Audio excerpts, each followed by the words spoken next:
Welcome to the Pondcast, where we stop winging it and start getting strategic. This is the podcast from GoDuck Marketing and Media, where we talk about the good, the bad, and the ugly of marketing, using real-world examples from the brands, businesses, and everyday moments we all experience. Because marketing isn't just ads and social posts. It's happening all around us. This is the Pondcast. Here's a question. Can marketing actually save lives? It's kind of a wild question, but not by selling something, not by running ads, but by helping people understand their options, seek care earlier, and build trust in the healthcare system. Because trust in healthcare isn't always easy to earn. And we all know this because every day people see headlines about rising costs and physician shortages and healthcare system that many feel is broken. Yet, local healthcare organizations still have to build relationships and educate patients and connect people with the actual care that they really need. So today, we're joined by Brittany Martin and Cosette Perez-Mullins from AccessHealth, one of our favorite clients of all time, to discuss how trust is built at the community level, why strategy matters, and what it takes to actually connect rural communities to the healthcare that they need. So thank you guys so much for being willing to join us on this podcast. Thanks for having us. So first of all, at AccessHealth, AccessHealth has become so much more than a healthcare provider. And I think a lot of people in our own community really feel that way. So what responsibility do you guys feel AccessHealth has to the community that it serves? I feel our main responsibility to the residents and to our patients, just to the service area here in Southern West Virginia, is to provide quality care, to take care of them, to get them healthy and keep them healthy, whether it's their children, themselves, their parents, no matter what your age, gender, anything, that's what we're here for, is to take care of everybody in Southern West Virginia. Yeah, and I think that you guys have done a really stellar job of that. I mean, how long has AccessHealth existed now? So we started as a demonstration project back in 1967, so over 50 years. I've been as old as Brittany. I had to do it. So we currently have an open position for an internal communication director. If anybody watching this would like to apply, please go to our website. Not quite. Thank you. I've been here 15 years, and just in that 15 years, we've grown clinics. But not so much about growth, it's just the services that we offer and the reach that we can have. We have a greater reach to more people that need these services. So instead of having to drive to Morgantown or drive to Charleston or drive to Roanoke, you're able to get the quality care that you need right here in Beckley. And that's what our main goal is that it's here in the community. And that's what our mission strives to do. Mm-hmm. So I know, so you say you've been here at AccessHealth for 15 years. Cosette, you've been AccessHealth now. This summer's 4 years. 4 years. Mm-hmm. So what's kept you there for so long? What is it about AccessHealth that makes you, I mean, from my standpoint, for like what my job is, like our leadership, like they truly care about their employees. Like we care about our community as a whole. So that's our patients and our employees. So I think not anybody, but a lot of people that have worked for AccessHealth, I think would agree with that. Like, even if they're no longer with us, I think we always hear like they're really good to their employees, and we really try to be. So I think that's one of the things that keeps us here. And then the mission of like caring for our community and providing better access to quality health care. I mean, like the benefits are pretty good too. So, yeah. I mean, that kind of getting to work with us. Too. Yeah. No, I guess it's because you get to actually have a purpose and fulfill a need. Like you're actually doing something to help others, and that's a pretty cool feeling. In public health and public administration, what my background's in, like that's the main mission is that's why you go into those fields, is to be able to help others. And through AccessHealth, we've been able to help people, whether it's get diagnosed with a condition early to help save a life, or if it's somebody who is having trouble playing with their grandkids and we're able to get them healthier so that they can just enjoy their quality of life. That's probably been the most rewarding, and it's just a really good culture to work in. We have great staff, great leadership, and I feel like our clinicians are top notch. So that's what keeps us around. Yeah, that's a big deal. Mm-hmm. So as a when you think about the future of Southern West Virginia as a whole, what role do you think healthcare plays in strengthening our region? It's going to play a vital role. I mean, everyone knows the statistics. We're not in the greatest shape. We're not healthy. We're always coming in last for everything. So we really take it upon ourselves to provide that quality health care and be available, be accessible. That's a big part. Transportation's a big barrier. Just being strategically placed throughout the service area that we can be easily reached. We have clinics now that are open on weekends and evenings. So if you're working shift work, or you have different days off and you need to come see a provider on the weekend, we're here now. So that's the main thing. But I do think it's going to play a critical role as Southern West Virginia continues to develop in time, and hopefully the region grows and brings in more infrastructure or brings in more jobs, that we're here to keep all those workers and all the families healthy. Yeah, absolutely. That's perfect. So some people, kind of going at it from this marketing angle now that we're talking about. So some people hear healthcare marketing, you think advertising, you think certain things. How do you view marketing differently for healthcare? I mean, I know that this has been something that we've kind of talked about over the last 3 years, but it's different when you think about it, because it's not necessarily like you're trying to market or sell. What you're trying to do is actually create education for the community. So how do you view that, the kind of healthcare marketing? Yeah. Well, I remember when I got brought on and we started working on this stuff, it was a lot of just, Brittany always says piecemealing, but that's really what we were doing. It's hard to market in healthcare because usually you're selling a product, you sell to this demographic of people, mainly female, they live here, whatever. You have a very specific group of people that you're targeting, but in our situation, we want to target everybody. Doesn't matter who you are, how old you are. We just want you to come get the care you need. So when we approached you all, we were like, we need help. Because you're trying to strategize to so many different types of people. So I think it's not so much about we're marketing ourselves as come to AccessHealth, the best place in the world. It's more so Brittany's always called it patient outreach and education, educating patients on why they need to come to the doctor, how often. I remember when I first started, you said the word PCP, and I was like, what is a PCP? I don't even know what that is. Your primary care provider. Oh, there she is. I got it. I learned. But that really is part of it's more so educating our community, and then also outreach, being in the community, doing events, partnering with local businesses, being an actual community partner, not so much selling ourselves and who we are. So I think that's really the difference between healthcare marketing. It's not really marketing, it's outreach and education. Yeah, I think, we have learned a whole lot, because I think we had the same thing. I think one of our first meetings, PCP, what is that? What do some of these things If I remember correctly, mean? You all now have established primary care physicians. Yes. I don't know how that we happened. did not have established primary care physicians, and then we started working with AccessHealth, and now we have primary care physicians. So it's crazy outreach. how that happens. Outreach. See how that works. And education. It's so important. And that's why we use, in a lot of our promotional efforts and our education, you'll see it coming straight from our providers. It's not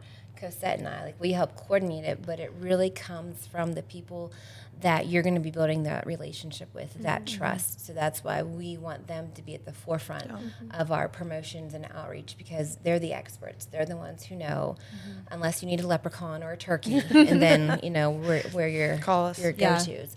But they've really done, and our staff have done a great job. Our providers, our nurses, all of our employees of helping get our mission and our message out there. They've really taken on board too, because again, they're in these roles. They are in the clinics. They're here for the same reason we are, to help other people. That's the main reason, the main mission goal of being in healthcare in general is to help others.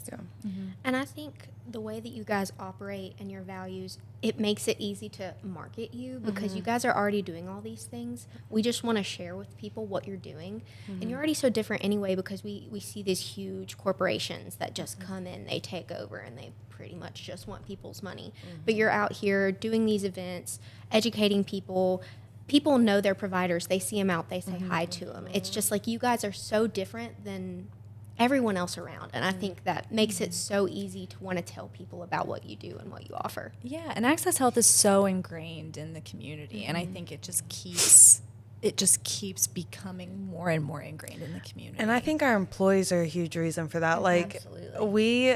I think they also want to, like, just educate our community because, I mean, you guys know this very well, but anytime we need something, I'll be like, we need pictures for this Facebook post. Like, they're on it like that. Like, our women's health commercial, if we need videos for anything, like, they're more than happy and willing to, like, participate. And You'll they're all always have phenomenal some actors. Yeah. All are not- phenomenal actors. Yes, but you'll always have some that are like not my thing, and that's totally understandable. But a lot of our employees are like totally on board with just being like, all right, let's do this. So that always helps us. Like, They know someone want is to. going to benefit from it, or Yeah. a patient can benefit from it, or if it's something about a new service being offered or a new provider or something that maybe our patients aren't aware about and need to know about. You know, we have excellent employees and staff that we can't rave enough about, that whenever we need them, they step up to the plate and they're always there. Or they inform us of like, hey, we're getting a lot of questions about this, or Yeah.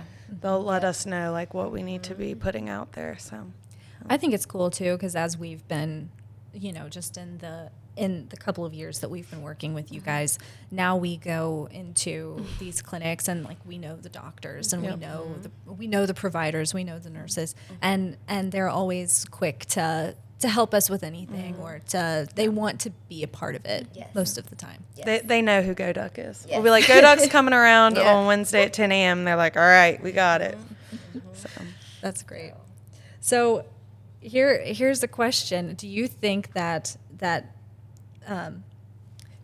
marketing can actually improve health outcomes by people coming in early in that preventative care, or is that giving marketing too much credit? I really feel like if you see or a promotion, or if it's a billboard and it just triggers, oh, hey, I haven't had a wellness visit, or hey, I'm due for my mammogram, and maybe you've been putting it off, and just that slight, you know, that ad or the commercial, you hear it on the radio, you see it on TV, if that can just trigger you to pick up the phone or go on your portal and make that appointment, and then you go and you have the exam or you have the procedure done and something is found. So yes and no. I mean, you can't give all the credit to marketing, but sometimes they can help just be that little bit of a reminder, a little bit of a push, because life gets busy. Like, you know, you're dealing with families, you're taking care of yourself, you're working, and sometimes it's very easy to put yourself last. But when you see those constant reminders or those educational pieces, like, oh, hey, I really do need to go have, you know, my blood work done, or I need to go have a mammogram done, or my annual wellness visit. And those can be life-saving procedures. I think we always say like one of our most common phrases is staying at the forefront of people's minds. Like that's where it makes a difference, is like when something does happen, they can be like, oh, AccessHealth. Like as long as we can stay in their minds, like that's where I think marketing can help like change that. I always remember when my kids were little, it was the witching hour, you know, right after school, or like 7, 8 o'clock. It's when someone starts throwing up or like spike a fever. And as a new mom, you're just like, I don't know what to do. And, you know, we heard those needs, we heard those concerns. So Access Plus now open on weekends, because I don't know what kid hasn't woken up on a Saturday morning vomiting or sick or something going on. It seems like it always happened at the worst possible times in your normal clinic hours, you're closed. So just knowing that they're available there. You know, we give out new prenatal books. We give out new women's health books, pediatric books that has all the information in it, or available online. So like that connectiveness to know you're not alone in it, that no matter the hour, the time, we can call and get a care team member. That speaks volumes. Whether you're a new mom taking care of a young infant, or a child taking care of an older adult and something goes wrong. You know, sometimes in the middle of the night it can be scary, and knowing that you can get an actual voice and someone there to talk to you and tell you, hey, this is what you need to do. It's going to be okay. We're here with you through it. That that's greater. And I don't think a billboard or a commercial can do that, but they can help get you to that. And then once you experience it, like it speaks for itself. It can help make you aware. Exactly. Really. Yeah. And I think it's important too to talk a little bit about the women's health and how big this has become and how so many people in our community believe like, oh, I'm pregnant. I need to go to Charleston. I need to go. I need to drive an hour to get the care that I need. But that's not true here. No. You can get absolutely, top of the line quality care right here. So I think there are a lot of healthcare organizations or just businesses in general that focus mostly on tactics, which is basically just your social media posts. We're going to put a billboard here. We're going to do this. How important is it to have a strategy behind what you're putting out there and what you're trying to get in front of people? It's essential. Yeah. Because like Cosette said, we piecemealed it. We did the tactic way, and it wasn't getting work. It was we weren't able to convey our mission, our vision, our values, like what we were able to provide, what we were able to offer, able to educate. When you just did like a random Facebook post here or a billboard here, oh hey, let's do a commercial here. Like we really had to sit down and figure out, okay, what's the best way that we can convey our mission and our services and how we can help, rather than just putting it all together. So that's where am I allowed to do like a Go Duck shout out on your podcast? Is that like allowed? That's great. Actually, it's encouraged. Very encouraged. Yeah. That's where we sat down with you guys and did like a 6-month plan. You asked us, okay, what are your goals? What is it that you want to accomplish? Like, I think to be successful with anything, no matter what you do in life, you have to have an end goal and you have to have an execution plan, like how you're going to get to point A to point B. And then what are you going to do when you get to point B, like on to point C? Like it's always fluid. It's never stagnant, especially in healthcare. It's constantly changing. And if you don't have a strategy in place, you're out of the game. Not out of the game, but you're not going to be able to convey your mission and really show like, hey, we're here to help. We're available in the best way possible. I think that's one thing we've all worked on is like, you always say like, we have like our umbrella and that's like our main strategy. And then underneath we have like, we'll have certain campaigns for certain things, but like having the strategy helps us plan out everything else. Whereas before, like it was, okay, we need to hire a nurse. Okay, we got free sports physicals. Okay, you can call us 24/7. Like there was no plan to it. It was just. Now I feel like it's more streamlined. It's more systematic. It flows a lot better. And we're able to keep everything organized, and it's not, here, there, and everywhere. Yeah. It's all kind of out there. We have a grasp at least now on what's happening this month or what's happening, next month or what we need to focus on. I think it's having a strategy is what cemented us into the community. Like I think before people knew who we are and like they knew about our providers and our services and stuff. But I think even now we hear it all the time, like AccessHealth is everywhere. And I think it is just like staying at the front of people's minds and like pushing our mission and like showing what our strategy is. So. And I'm a nerd at heart, but getting the data. I mean, the data speaks for itself. Yeah, every month of you're reaching people this way or this method might not be getting the reach that we need. So we're able to step back and say, okay, that's not as effective as we want it to be, and so we change it. On our patient satisfaction surveys, we've added questions. How did you hear about us? What's the best way for us to reach you? And so that's been really successful too. And it's been word of mouth more than anything. So I mean, really, if you do what you say you're going to do, you uphold your mission, vision, and values, and you take care of people, and you're there for them. They're going to tell their friends. They're going to tell everybody. So, yes, the billboards help, the commercials help, the Facebook help. But really what happens is like we give all the kudos to our staff and to our employees, because what happens in that clinic from when you check in to when you check out, we can't make a billboard about that. We can't make a commercial about that. Our providers, our employees, they really take it upon themselves to do an excellent job with patient-centered care and really just focusing on the needs and making sure those needs are met for every patient.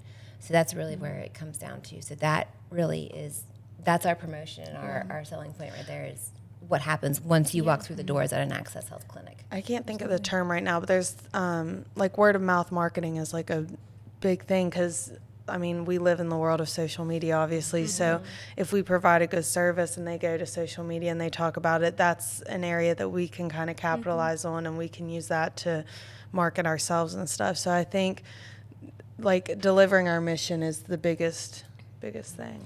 And I think especially like in an area like where we live, it's a close knit, Yeah. tight community where people trust their loved ones, they trust their friends. So if people come to you and they have a good experience, they're going to go tell so and so about it, and then they're going to come and they're going to tell so and so. Word of mouth is king, and when people are coming to you and getting that exceptional service, I mean, you're going to thrive, and you are. AccessHealth is everywhere. And not to say that we're perfect, not to say that there hasn't been times where there's been complaints, but we try very hard. You know, we take the calls. I get the calls. I try very hard to call everybody back, talk to them, see, hey, thank you for letting us know about this if it wasn't good. And sometimes that's almost as beneficial as, you know, all the good stuff. So we really try hard because nobody's perfect. There's always going to be a bad day or something might go wrong.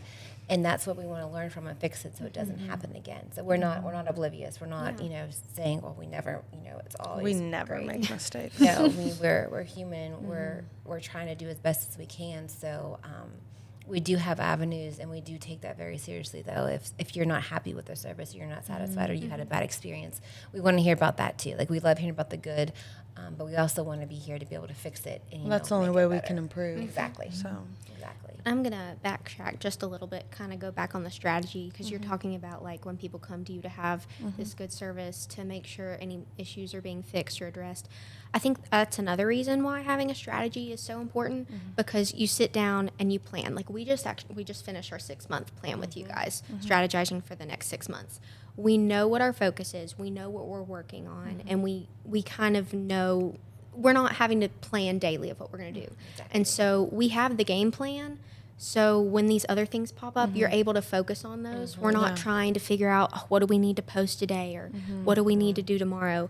We have that planned already. We have it taken care of. We know what we're focusing on. So then you guys are able to focus on those things for the patients, for the people coming to AccessHealth.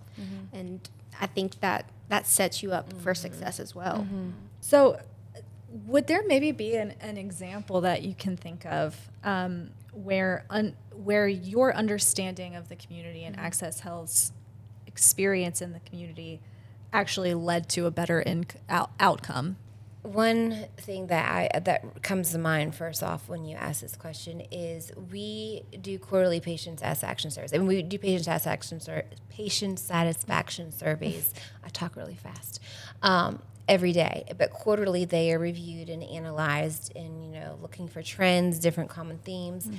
And one thing that we noticed was people needed different hours. They needed more access. Whether they were working shift work, if it was on the week, they couldn't get to the doctor during the week because of family priorities and work. They needed weekend access. So we took that to heart, and we looked at the need, and we also looked at data provided to us from the federal government through different other means, and we saw that our reach in the community wasn't what we thought it would be. Like, we thought we would be a lot, being able to reach out to a lot more patients than what we were. And after some more research, we realized that it wasn't because they were going somewhere else. They were either A, going to the emergency room for acute care visits, B, they were going to an urgent care setting, or C, they just weren't going anyway. They just didn't have a doctor. So it wasn't so much that they just weren't going, or they were just doing ER or urgent care visits. So we took all that in, and our leadership got to work, and long and behold, along came Access Plus. And it is our walk-in clinic, so, you know, for those acute needs. But say you were to walk in there and you didn't have an established PCP or an established primary care physician or provider. One of the great things that we really try to do is continuity of care. And what that means is you have a provider with you through everything that helps you no matter what's going on. They're aware of your care. They're aware of your other care. Your patient-centered care is your primary care physician. So say you come into Access Plus, you have a sore throat, maybe a fever, you're not feeling so great. They come in, you get seen, but then they're going to ask you, okay, do you have a primary care physician? You know, someone you can follow up with in case this happens again, or you're due for a mammogram, or like you realize that you're due for some other things. The great thing is we can help you with that. We can get you established, so that way you're set up for success, and you're not just missing out on the boat on that. So that's something we really try hard with, is continuity of care and making sure that you're getting the needs and taking care of that you deserve and that you need. So that's something that's really come out of I think another example, maybe more so from our employees and stuff, is we have a community resource manual that we keep in all of our clinics, and they also have it. They have easy access to it, but they will give us like plate resources to add.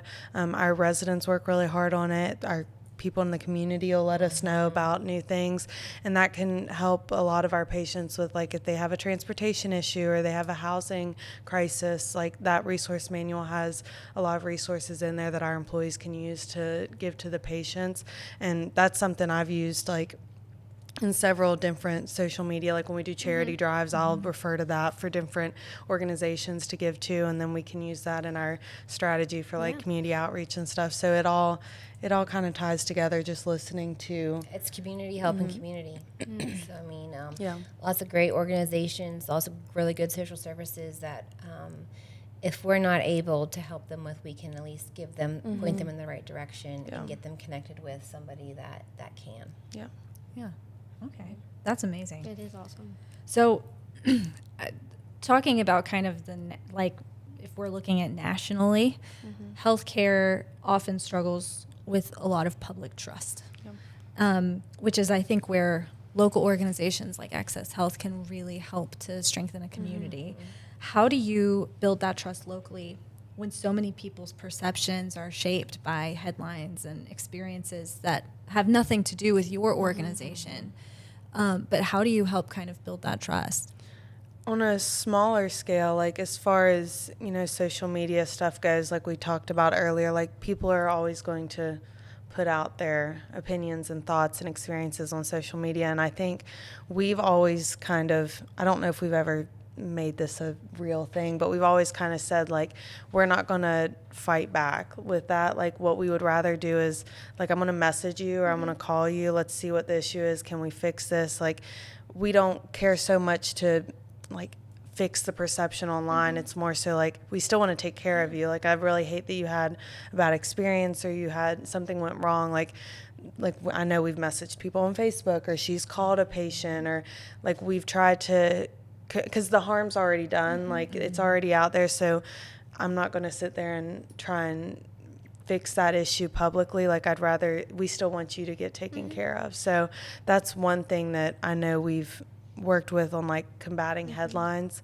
As far as, like, local trust, I really do think, like, you just have to be integrated in the community. Like, so when we did the Women's Health Expo, it wasn't us sitting at that booth. I mean, we set it up and, got it all ready for them, but it was our women's health staff. I mean, from nurses, front desk staff, providers. I mean, that's how they're building trust. That's how we are building trust. Is you're not going to see, I mean, you will see us out, but, like, we're not going to be the ones answering your questions. It's going to be our providers. That's why, like, on social media, you'll see the providers, if their picture saying, this is a common health habit that people are overlooked. Like, we've really tried to engage the experts, like, so that way they know that that's how you build trust in those relationships. It's not through us, it's through the providers and the staff themselves. So we try really hard when we have any type of like the back to school fairs, for example. We have 16 school-based clinics, and when we do the pre-K expo, I mean, we have fun in the bounce. I did get in the bounce house this year. That was a little bit fun. Got to get in the bounce house. That was a little bit of fun. I went down the slide. I think there might be a video of that somewhere. But, again, we're there. We're helping coordinate it. We're making sure that the providers have everything that they need. But it's the providers that are there at the booth. They're the ones answering the questions, talking to the parents, talking to the students. The pre-K expo at the back to school fair. It's not us. I mean, it is the ones out there doing the work, giving the care, and that's how trust is built. That's how relationship is built, and we try very hard to to prove that, like I said, it's that provider-patient relationship. It's what happens in that exam room, in that procedure room, in the clinic, that's where those relationships are built. Well, you think about too, like going to the doctor is scary for people sometimes. Maybe just in this area, maybe they couldn't afford to go to the doctor growing up, and they're going to the doctor for the first time, or somebody's pregnant for the first time and she's looking for her doctor. How much more comfortable do you feel going into the office when you see a familiar face or you've already talked to somebody beforehand? Absolutely, yes. It takes down that barrier, and it softens people and it makes it less scary. So when people are going out and they see the providers, they see the people that are going to be taking care of them, it eliminates that fear and helps that transition from, like they're a real person. They really care. Like they're like me, but they might know a little bit more about a certain topic. I think there's also like that open line of communication is huge. Like, we're going to mess up. It's going to happen. One of our doctors is going to be having a bad day, or the receptionist you're going to think has an attitude, whatever it might be. We hear, that's what we see all the time in patient satisfaction, is like reviewing, like, where are the areas that maybe something seems to be going on. And then we work with our team. Like, we'll figure that out. We'll work on it. You might not see, I'm not going to put out, publicly, here's what we fixed this month that you guys complained about. But it is like, we're going to take in the feedback. I know we've gotten texts in the middle of the evening. This got posted on Facebook, like, how do we fix this? And it's a lot of like, you don't see it on the front lines, but I do think patients know that there is that communication. Like, they can call and like try and talk to somebody about maybe an experience they had, or maybe if we see something on Facebook or something like that, it's communications behind the scenes. Like, all right, something fell flat here. How do we fix this? Who do we need to have a conversation with? Or I think that's one of the ways to building trust is, like, you can say sorry all you want, but how are we putting into action, like implementing changes? Actions speak louder than words. Yeah. So. And you can't change somebody's perception or their reaction, but you can control how you address that situation or how you respond. And taking something that might have been negative, and we hate that happened, but we can fix it and change it for future patients to receive better care. So, yeah, I think one thing that's really cool too, and I've gotten to see this from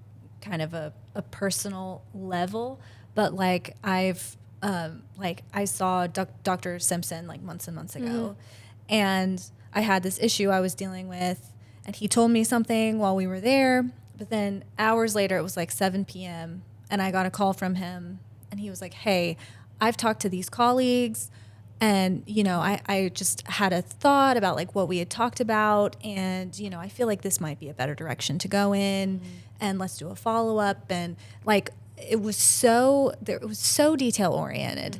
And I don't think I'd ever experienced that before, to have that level of like, hey, how are you? How are things going? I'm here to help you. I want to do everything that I can to help you. I think that's been one of our biggest things, like, as we've grown, and, people say like AccessHealth is all over the place, and we have grown a lot, but still keeping that like small clinic feel, like community patient like focused. Like, call the patient with lab results. We're growing to help you. We're growing to provide you with specialty services. We're growing to provide you with evening appointments and weekend appointments at Access Plus. So like sometimes we have gotten some feedback, that growing is negative, but if you really take a look at it, no, we're growing for you so that you have everything that you need here in your community. And while we are growing, like, keeping that the patient is the center of the care, like, that's what we care about. So you can't let that take over, I guess. Like, yeah, you might be growing, but you still, like, call the patient after their appointment, or if we see something, like, we'll call you, we'll talk to you, what do you need? Like, call the call center. Like, we try to be, AccessHealth, like, access to care. Like, we're growing, but our mission, vision, and values, they're not changing. They're not going anywhere. Those are our core mission, vision, and values. That's our umbrella. I think if anything, it makes you lean into it more because you Exactly. want to make sure you're staying true to your values and who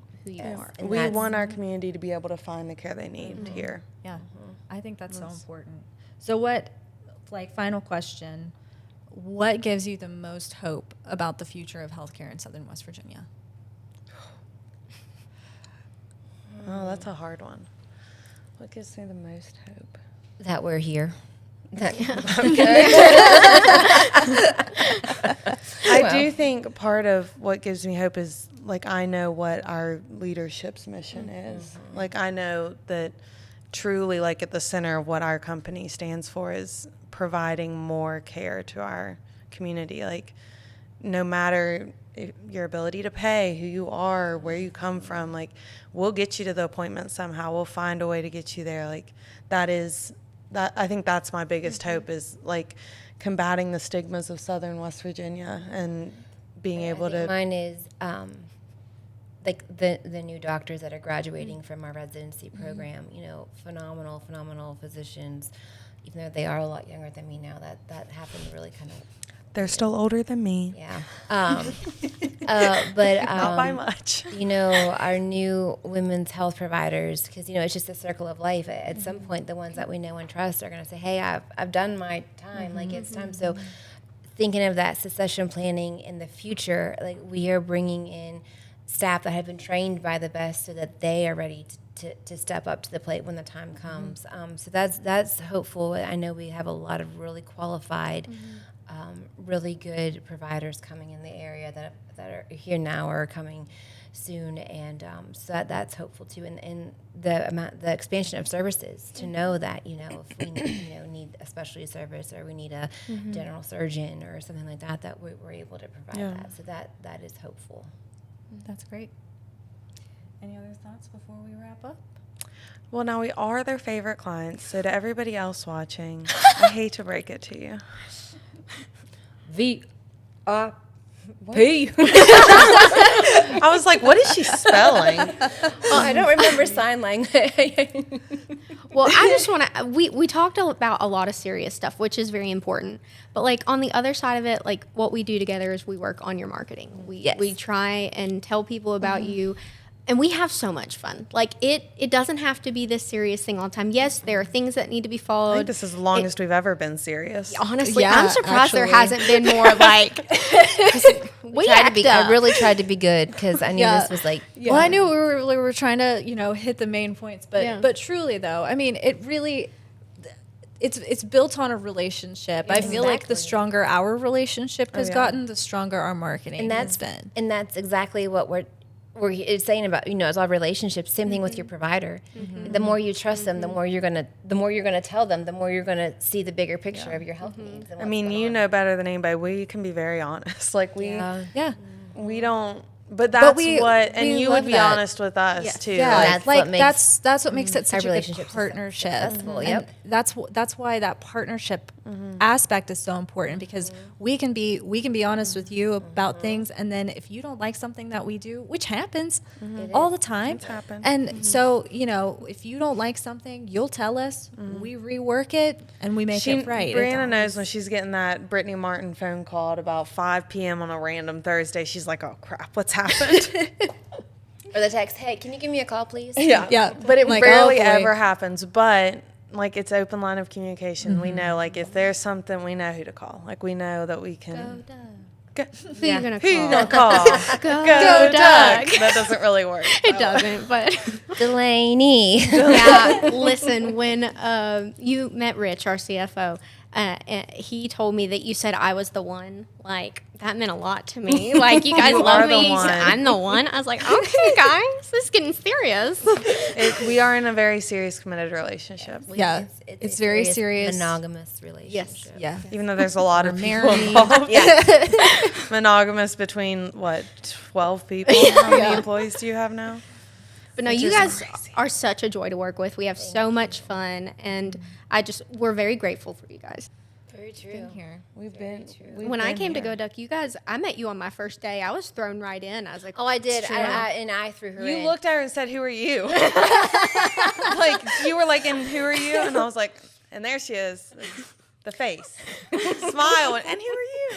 No, it's like, "And What do you do? Okay, so you need to get in that room with that patient now and ask her these questions. Go ahead. Oh yeah, that was like my third day that y'all took me in interviewing, Pediatrics and I'm like filming so scared. But hey, You just threw her right into the fire. and I mean, there's no literally. easy way to like Well, I didn't have time Maybe for this with her, awkward but not so relationship much with you me. guys. I was thrown right in and so comfortable with you guys. So, I mean, I think it was She great. was like, okay, and she did it, and now look where we are. She was like, okay. I was like, here, you need to go in there and ask those questions. And she was like, Talk about an open line of communication. I think I could reach out to Delaney at any hour of any day, and I'd probably get an email back. Yeah.